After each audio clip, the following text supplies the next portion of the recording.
Ni Jumatatu ya Mei 19 ya mwaka 2025. Karibu tuangazie kwa kina yaliyojiri katika habari za alasiri. Jina langu ni Mwajab Shafi, mkalimani wa lugha ya alama ni Fausta Sarakana. Karibu tuanze kuangazia undani. Kituo cha Sheria za Haki za Binadamu LHRC kupitia ofisa wa dawati la biashara na haki za binadamu Clay Mwaifani kimewataka wazalishaji wa bidhaa kuweka wazi taarifa za bidhaa zao ili kulinda usalama wa watumiaji wa bidhaa hizo. Kwa undani wa taarifa hii tuungane na Juma Mohamed ambaye amefanya mazungumzo na ofisa huyo kutoka LHRC. Na mtazamaji wa Clouds TV, niko na Clay Mwaifani. Huyu ni ofisa haki za binadamu na biashara kutoka Kituo cha Sheria na Haki za Binadamu LHRC hapa jijini Dar es Salaam. Leo tuko na mada inayozungumzia haki za mlaji. Nitataka kujua kwanza haki za mlaji ni nini? Mlaji ni mtu yeyote ambaye anatumia bidhaa au huduma. Wakati mwingine Waswahili wanatuhimiza tutumie neno mtumiaji kuliko mlaji. Mwingine akisikia mlaji anaweza kufikiria chakula peke yake. Lakini ni bidhaa zote, ni huduma zote ambazo tunazitumia kwenye maisha yetu ya kila siku. Kwa hiyo mimi kama mtumiaji, wewe kama mtumiaji ama mlaji, tunazo haki nyingi. Lakini tunaweza kuzijadili haki hizi kwa kuziweka kwenye mafungu makubwa manne. Tukizielewa hizi haki nne, tutakuwa tumegusa mambo yote ya msingi ambayo na imani mtu ambaye anatusikiliza na kutazama angetamani kuyafahamu, kwa sababu naye pia ni mtumiaji, naye pia ni mlaji. Haki ya kwanza kubwa sana ni haki ya kuwa salama. Tunatumia vifaa mbalimbali. Kwa mfano unatumia simu yako, unaichaji, wakati mwingine unaweka pembeni ya kitanda. Kama ina shida kwenye namna ilivyotengenezwa inaweza kusababisha shoti. Kwa mfano ukiwa unaichaji ukapata shida. Vyakula ambavyo tunatumia, vinywaji ambavyo tunakunywa na maeneo mengine matumizi ya vitu mbalimbali. Kwa hiyo tuna haki ya kuwa salama. Tuna taasisi, kwa mfano Mamlaka ya Viwango, Tanzania Bureau of Standards, TBS. Kwa hiyo ni taasisi ambayo inaanzishwa kwa mujibu wa sheria ya viwango ya mwaka 2009, na taasisi hii kwa mujibu wa kifungu cha 18 cha sheria ya TBS inakuwa na wajibu wa kutoa tangazo la viwango kwamba bidhaa za aina hivi, maiki kama hizi ziwe na ubora gani. Bidhaa za vinywaji baridi ziwe na ubora huu. Lakini haki ya pili kwenye haki za mlaji ni haki ya kupata taarifa. Naweza kutoa tuna mfano wa chupa ya maji. Unapochukua chupa ya maji unaona pale wameandika let's say pH, potentials of hydrogen. Mara nyingi tunasemaga pH ipo kwenye 7 kama ndio imebalance. Ikipungua unasema hii imepungua, ikizidi unasema hii imezidi. Kwa hiyo ni taarifa ambazo tunazipata kwenye bidhaa. Kwa mfano unanunua bidhaa imeandikwa sugar free, ni kinywaji laini kimeandikwa sugar free, na wewe una shida labda ya kisukari au inabidi kwenye vitu ambavyo vina sukari. Kwa hiyo umeenda kununua kwa sababu umeambiwa haina sukari, ukinywa ukakuta inayo. Kwa hiyo maana yake sasa haki ya kupata taarifa inatupeleka kwenye haki ya tatu ambayo ni haki ya kuchagua.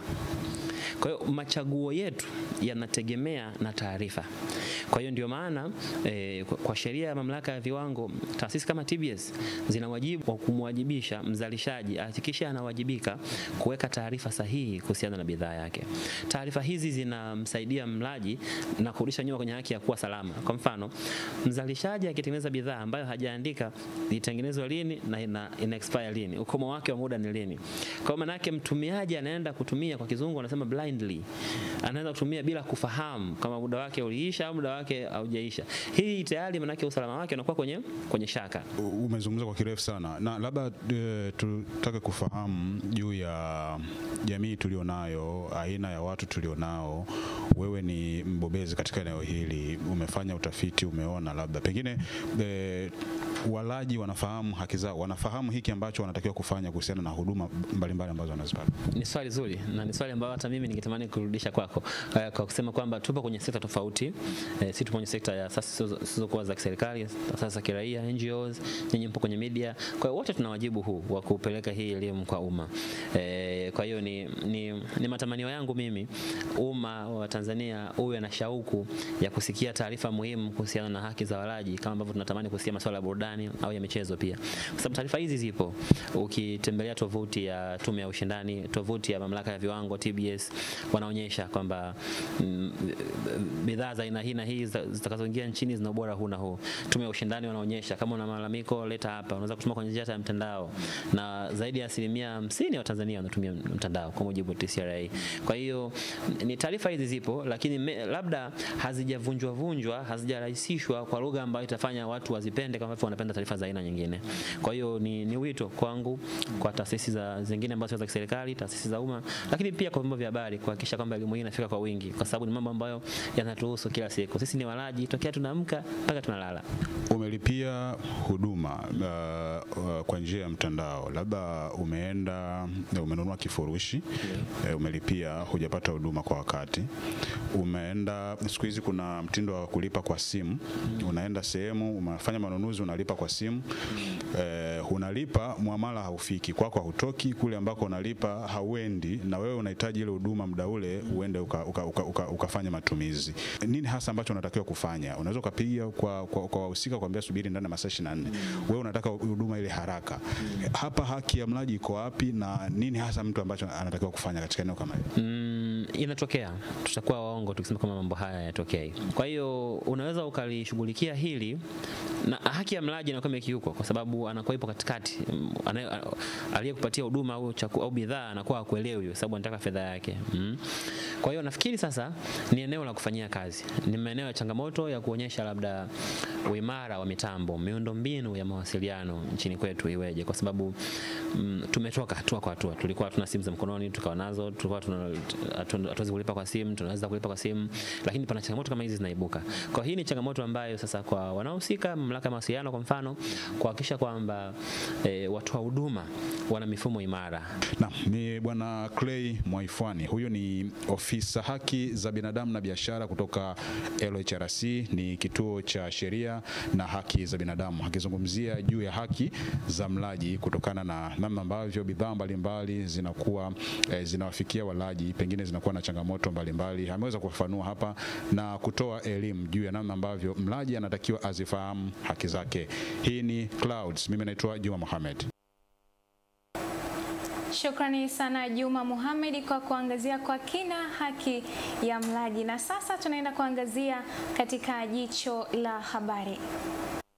Naam, kwa siku hii ya leo jicho la habari limeanzia mkoani Mwanza, ambapo Waziri Mkuu Kassim Majaliwa amesema serikali imeweka mikakati madhubuti ya kuhakikisha changamoto ya uwepo wa magugu maji katika Ziwa Victoria inapatiwa ufumbuzi ili kuwezesha shughuli za kijamii ziweze kuendelea katika maeneo hayo. Taarifa ya kutoka Mwanza inawasilishwa hapa na Abeli Mponela. Kauli hiyo imetolewa wakati akizungumza na wananchi kwenye ukaguzi wa shughuli ya udhibiti wa magugu maji katika eneo la Kigongo Busisi, ikiwa ni ziara yake ya kwanza kikazi mkoani Mwanza. Majaliwa amesema magugu maji hayo yamekuwa yakiathiri kwa kiwango kikubwa sana shughuli mbalimbali za kijamii na kiuchumi katika ziwa hilo. Hivyo ununuzi wa mitambo hiyo utasaidia kuteketezwa kwa magugu hayo. Kama hali hii tungeiacha magugu yangeongezeka na kufunika ziwa, kusingekuwa na shughuli za uvuvi, shughuli ambayo inategemewa na tulio wengi. Kwa hiyo hali hii ilipojitokeza, hatua za haraka tuliamua kuchukua. Moja, tuliagiza tuchukue hatua za haraka za kupambana na magugu. Lakini mbili, lazima tuwe na mpango wa muda mfupi, alafu tuwe na mpango wa kati na mrefu ili kunusuru ziwa letu, kuruhusu shughuli za kijamii za kiuchumi ziendelee na usafirishaji. Mbali na hilo, Majaliwa ameagiza ofisi ya makamu wa rais, muungano na mazingira iendelee na kazi ya kuyaondoa magugu hayo hadi pale yatakapomalizika ili kuhakikisha shughuli za kijamii zinaendelea bila ya kikwazo. Mazingira, kwa hatua zote mlizozieleza, endeleeni kutekeleza. Mapendekezo mliotoa, simamieni. Kazi ambayo inaendelea, muhakikishe mnaifanya kwa masaa mengi vile inavyowezekana ili tukuondoe gugu hili mapema sana, na hasa kwenye njia hizi ambazo tunazitumia kwa ajili ya kupitisha vivuko vyetu. Katibu Mkuu Ofisi ya Makamu wa Rais, Muungano na Mazingira, Mhandisi Cyprian Ruhemeja, awali akitoa taarifa kuhusu shughuli ya kuteketeza magugu hayo, akaeleza hatua ambayo wamefikia. Hili gugu ndio ile ambayo ulielekeza kwamba inapunguza saizi ya ziwa, na sisi kwa kweli tunaweza kuishughulikia. Kwa leo sasa tumeweza kukata haya maeneo kana vibaya na maeneo ambayo yamekusha kukatwa, na tunashukuru vijana wa hapa wanajitahidi sana kuwa active na wanaendelea kukata, na spidi yao ni kubwa. Tunaamini by tarehe 10 mwezi ujao itakuwa limeshaondoka. Shukrani sana Abel Mponela kwa taarifa hiyo, na sasa tunaelekea mkoani Dodoma. Wizara ya Uchukuzi imeunda timu maalum ya kufanya utafiti ili kuongeza safari za treni ya kisasa ya SGR katika safari za Dar es Salaam Dodoma kutokana na kuwepo kwa changamoto ya upatikanaji wa usafiri huo katika kipindi cha mwisho wa wiki. Taarifa ya Sharifa Mdeme kutoka Dodoma inaeleza zaidi. Kwa sasa safari za treni ya SGR zipo 4 tu kwa siku, ambapo kutokana na wananchi wengi kuupokea usafiri huo tangu ulipoanza, kwa kipindi cha mwisho wa wiki treni hizo zimekuwa zikijaa mapema na wananchi kukosa nafasi. Katika kipindi cha maswali na majibu bungeni, akijibu swali la Maulid Saleh Ali, mbunge wa jimbo la Welezo, naibu waziri wa uchukuzi David Kienzile amesema kupitia timu hiyo serikali itaangalia uhitaji wa safari hizo ili kuweza kuongeza treni nyingine. Kutokana kwa kuhamasika kwa wananchi kutumia usafiri wa treni ya SGR, je, serikali ina mpango gani wa kuongeza ruti zake kutoka Dodoma Dar? Mwamko umekuwa ni mkubwa sana kwa Watanzania, wamefurahia huduma hii na mahitaji yameongezeka zaidi. Kutokana na hali hiyo, tayari hivi ninavyozungumza timu ya wataalamu imeshaanza kufanya kazi ili kuchambua na kutazama mahitaji halisi ili hatimaye sasa tuweze kufikiria tuanzishe ruti pengine ziwe lini, kwa sababu ukiangalia weekend mahitaji yanakuwa makubwa zaidi kuliko katikati ya wiki. Sasa kwa hiyo wataalamu wanafanya kazi yao. Nimhakikishie Mheshimiwa Maulid na waheshimiwa wabunge wengi ambao kimsingi wamekuwa kifuatia jambo hili, timu hiyo itakapokamilika tayari Mheshimiwa waziri wetu Mheshimiwa Mbarawa ameelekeza kazi hiyo ianze mara moja, ruti hiyo ziongezwe.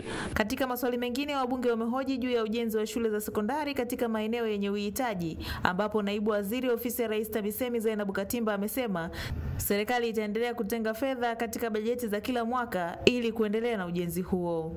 Kwenye wilaya Kilindi, kata ya Msanja ndio kata yenye idadi kubwa wananchi, lakini na shule ya sekondari moja. Je, nini mpango wa serikali wa kujenga shule mpya? Ni lini sasa serikali mtajenga shule ya sekondari katika kata ya Makangarawe ndani ya jimbo la Temeke? Kuna wanafunzi wa sekondari zaidi ya 100 kutoka katika visiwa vya Nyabuguma, Sozia na Nafuba. Je, ni lini serikali itawasaidia wananchi wa visiwa hivi kukamilisha ujenzi wa shule sekondari katika kisiwa cha Nafuba? Serikali kupitia mpango wake wa kutenga fedha kila mwaka wa bajeti itafika kwa ajili ya kuhakikisha shule hiyo imejengwa ili kupunguza msongamano, lakini pia kupunguza umbali mrefu ambao wanafunzi wetu wanatembea kufika shuleni. Leo pia bunge limepokea na kujadili makadirio ya mapato na matumizi ya Wizara ya Maliasili na Utalii iliyoomba kuidhinishiwa shilingi bilioni 359.8 kwa ajili ya shughuli za wizara hiyo kwa mwaka wa fedha 2025-2026. Kutoka Dodoma, Sharifa Mdeme. Na sasa tunaelekea mkoani Shinyanga. Kukamilika kwa shule ya sekondari ya Cherehani wilayani Kahama mkoani Shinyanga kumetajwa kuwa suluhu ya tatizo la utoro na mimba kwa wanafunzi wa kike katika kata ya Ubagwe baada ya serikali kutoa shilingi milioni 520 kwa ajili ya ujenzi wake. Taarifa ya Salvatore Ntandu kutoka Shinyanga inaeleza zaidi. Kabla ya ujenzi wa shule hii, wanafunzi wa kata ya Ubagwe walikuwa wanalazimika kwenda kusoma katika kata za jirani za Uloa na Ulewe, ambapo walilazimika kutembea umbali wa kilomita 10 ili kuhudhuria masomo. Amosi Masanyiwa na Yasinta Dalali ni baadhi ya wanafunzi wa shule hiyo, wanaeleza shubiri walizokuwa wakizipitia. Sisi wanafunzi tulikuwa tunateseka sana, hasa wakati wa masika, tunasafiri umbali mrefu, na hivyo tulikuwa tunachelewa kufika shuleni. Hivyo tunaiomba serikali ituwezeshe tuweze kupata umeme katika shule yetu. Uwepo wa mabweni shuleni ya wasichana tusaidie sisi wasichana epukana na vishawishi njiani, mfano kuagaliwa na wanaume ukilinganishwa sasa hivi tumepanga kwenye mageto kutokana na wanafunzi wa kike kurubuniwa na kupata mimba. Faida Masalu ni mkuu wa shule hii, anaelezea gharama za ujenzi wake, huku Robert Marwa akisisitiza swala la taaluma. Ndipo Emmanuel Cherehani akatoa neno kwa wazazi. Tulipokea milioni 300 kwa ajili ya ujenzi wa vyumba 15 vya madarasa. Awamu ya pili tulipokea milioni 208 kwa ajili ya ujenzi wa vyumba 8 vya madarasa na shilingi milioni 14,400,000 kwa ajili ya ujenzi wa matundu 8 ya vyoo vya wanafunzi wa kike. Hivi ninavyoongea shule imekwisha sajiliwa na watasoma masomo ya sayansi pamoja na masomo ya sanaa. Leo tuna mtoto anaitwa Rusia, naye alikuwa ameshaozeshwa pale Igunda. Mtoto alikuwa ameshafaulu kwenda form 5 na 6 lakini akaozeshwa. Nimeenda pale tukaenda kumchomoa ule mtoto alikuwa ameolewa. Leo anasomea udaktari. Kutoka mkoani Shinyanga, Salvatore Ntandu, na hii ni Clouds TV. Miradi mbalimbali ya maendeleo yenye thamani ya zaidi ya shilingi milioni 59 imetekelezwa katika wilaya Ileje mkoani Songwe ndani ya kipindi cha miaka 4 ya uongozi wa Rais Dr. Samia Suluhu Hassan. Aida Matthew kutoka Songwe anakuja na taarifa kamili. Kwa mujibu wa mkuu wa wilaya Ileje Farida Mgomi, amesema ndani ya kipindi cha miaka hii 4 ya Rais Dr. Samia Suluhu Hassan, Ileje ni miongoni mwa wilaya ambazo zimepokea pesa nyingi za miradi ya maendeleo ambayo imetekelezwa na inaendelea kuhudumia wananchi, hali iliyowasukuma kufanya tamasha kubwa la kumpongeza ambapo amealika wananchi kutoka Kizimkazi, ikiwa ni ishara ya kuimarisha muungano. Ona ni vyema tuwaalike wenzetu kutoka Kizimkazi kule ambapo mama mwenyewe ni asili yake. Tumewaalika kwa sababu kubwa ya swala zima la muungano. Miradi yote iliyoletewa hapa, Chama cha Mapinduzi kwa niaba ya kamati ya siasa ya mkoa tumeweza kusimamia kama wenye duka. Miradi iko safi kabisa. Tumefika hapa kwa sababu tulifanya kazi kama timu, na ndio maana Ileje inasogea na imesogea kweli kweli. Kupitia tamasha hili, wadau wa maendeleo kutoka benki ya NMB wakiongozwa na mshirika wa rasilimali watu na biashara kanda ya Nyanda za Juu Enoki Nyange wamekabidhi msaada wa mabati 128 ili kusaidia shule 2 za msingi Ibezi na Ipapa ambazo zilizuliwa na mvua, pamoja na vitanda 50 na magodoro 50 kwa ajili ya wanafunzi wa shule yenye mahitaji maalum. Tunao wajibu wa kuhakikisha jamii inayotuzunguka inafaidika kutokana na faida tunayoipata. Bweni moja bado hatujapata vitanda, tunaomba watakapowiwa waweze kutusaidia ili watoto waweze kufanikiwa kukaa mahali palipo safi na salama. Kwa tumeshapata hizi bati 128. Kwa madarasa yote mawili yanaenda kukarabatiwa na watoto wote wanarudi madarasani. Kwa kiasi kikubwa imeenda kusaidia halmashauri zaidi ya 50%. Aida Matthew, Clouds, Songwe. Wajumbe wa bodi ya nishati vijijini REB wamesema kitendo cha gereza kuu la mkoani Arusha kuweka kipaumbele kwenye matumizi ya teknolojia za nishati safi ya kupikia wakati wa kuandaa chakula cha wafungwa zaidi ya 700 utapunguza matumizi ya kuni na mkaa kwa 100% na hivyo kutunza mazingira. Taarifa ya Pili Makana inaeleza kwa undani. Akizungumza baada ya kutembelea gereza kuu la Arusha, Balozi Radhia Msuya amesema bodi ya nishati vijijini REB imeridhishwa na hatua zilizochukuliwa na gereza hilo katika kutekeleza agizo lililotolewa na Rais Dr. Samia Suluhu Hassan kuzitaka taasisi zote zinazohudumia watu zaidi ya 100 kuacha kutumia kuni na mkaa na badala yake wajielekeze kwenye nishati safi.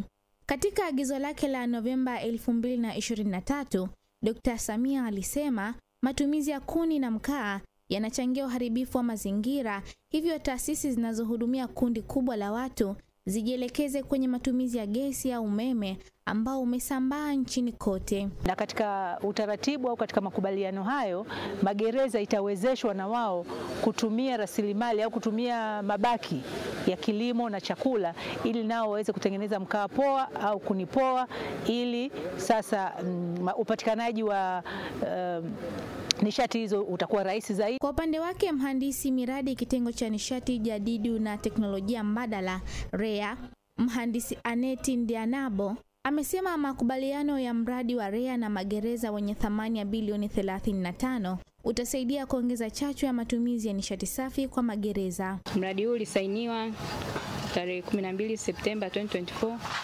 na utekelezaji wake tayari umeshaanza, ambao utahusisha ufungaji wa mifumo 126 ya biogas, ujenzi wa miundombinu 64 LPG, usambazaji wa mitungi ya gesi kwa watumishi wa magereza ya kilo 15 na usambazaji wa mashine za kutengeneza mkaa mbadala 61, mkaa wa Rafiki briquettes tani 850 na kutoa elimu ya nishati safi ya kupikia kwa watumishi wa magereza takriban 280. Na umerahisisha kwa maana ya upikaji, kwa maana ya chakula cha wafungwa na mahabusu, lakini vile vile hata usafi wa mazingira. Ukilinganisha na tulivyokuwa mwanzo, mazingira yetu yalikuwa si salama sana.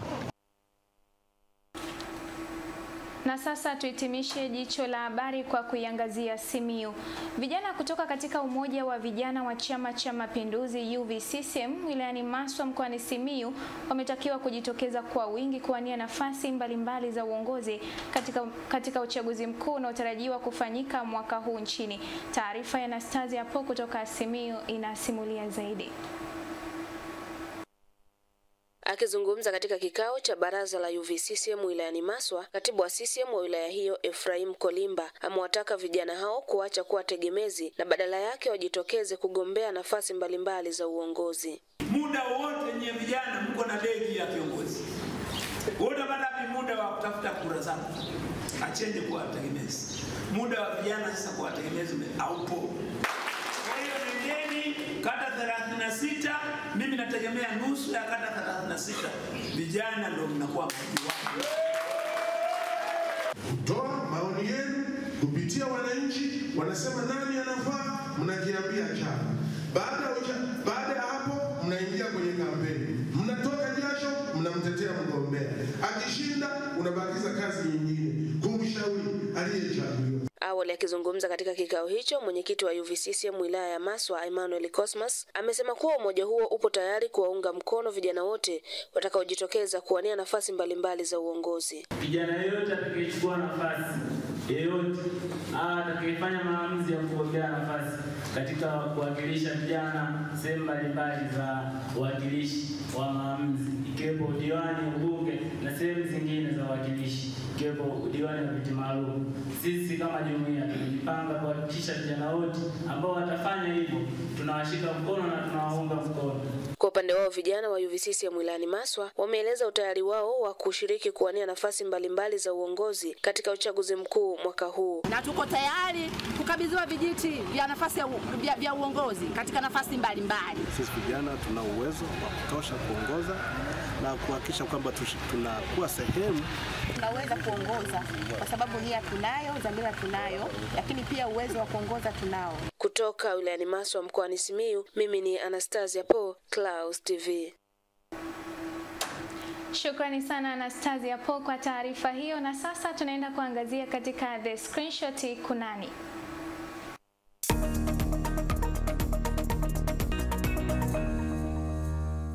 Tuanze kwa kuiangazia ukurasa wa Instagram wa ITV ambapo wameandika kuwa mahakama ya hakimu mkazi Kisutu imeahirisha hadi Juni 2 ya mwaka 2025 kesi ya uhaini inayomkabili mwenyekiti wa Chama cha Demokrasia na Maendeleo Chadema Tundu Lissu baada ya upande wa mashtaka kusema kuwa uchunguzi wa shauri hilo bado haujakamilika na kuiomba mahakama kupanga tarehe nyingine. Na katika ukurasa wa DW Kiswahili wameandika watu takribani 21 wameuawa katika mashambulizi ya wanamgambo wa RSF Sudani. Kikosi cha waokoaji wa kujitolea kimesema makombora yalitua sehemu mbalimbali ya kambi ya IDP iliyowahifadhi maelfu ya Wasudani waliokimbia vita vya wenyewe kwa wenyewe pamoja na migogoro mingine.